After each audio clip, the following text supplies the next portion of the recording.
ভাই, তোর মতো ইনসিকিওর লোক আমি একটাও দেখিনি।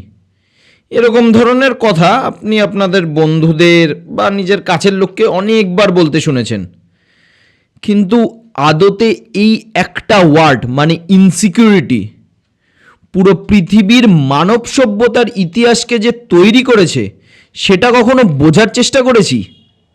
ধরুন আপনি রাস্তা দিয়ে হেঁটে হেঁটে যাচ্ছেন, হঠাৎ একটা সুন্দর পাথরও দেখতে পেলেন।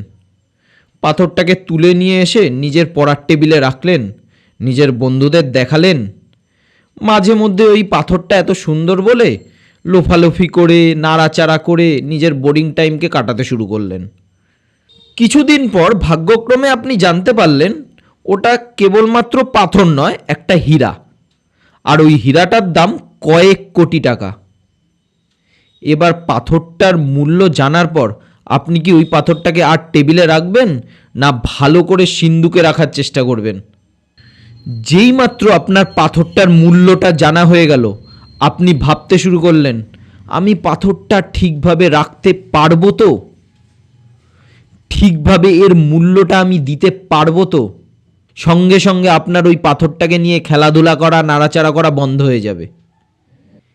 এবার আপনি যদি ভাবেন ওই মূল্যবান পাথরটার তুলনায় আপনার ভ্যালু আদতে কিছুই না, আর সেটাই ইনসিকিউরিটি, এটা একদম ভুল ভাবা।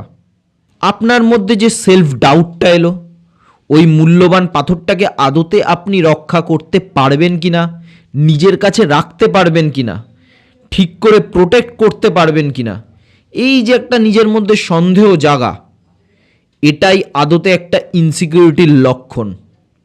প্রত্যেকটা মানুষই কোনো না কোনোভাবে ইনসিকিওর। এটা আপনার পার্সোনাল লাইফ থেকে শুরু করে মানব সভ্যতা পর্যন্ত পুরো ইতিহাসটাকে বেন্ড করেছে, নিজের মতো করে তৈরি করেছে। আর এই ইনসিকিউরিটির কারণেই আপনার মধ্যে যে সেলফ ডাউটটা আসে, সেটা আপনাকে কোনোভাবে এক্সট্রা মোটিভেট করতে পারে, এক্সট্রা এফোর্ট দেওয়ার জন্য চেষ্টা করাতে পারে, আবার আপনাকে ঘরের এক কোণায় ঠেলেও ফেলতে পারে। এই ইনসিকিউরিটি একটা মানব সভ্যতাকে তৈরিও যেমন করেছে, তেমনি ধ্বংসও করে দিয়েছে। এই ইনসিকিউরিটি আদতে ভালো না খারাপ সেটা বলার মতো ক্ষমতা আমার নেই, কিন্তু আদতে এই ইনসিকিউরিটির জন্য মানব সভ্যতা এগিয়ে যাচ্ছে সেটা আমি বলতে পারি। এই যে আমরা সুন্দরভাবে ড্রেস করি, মেয়েরা যে মেকআপ করে, প্রত্যেকটাই তো ইনসিকিউরিটির কারণে। অবশ্য ইনসিকিউরিটির কারণটা প্রত্যেকের ক্ষেত্রে হয়তো আলাদা।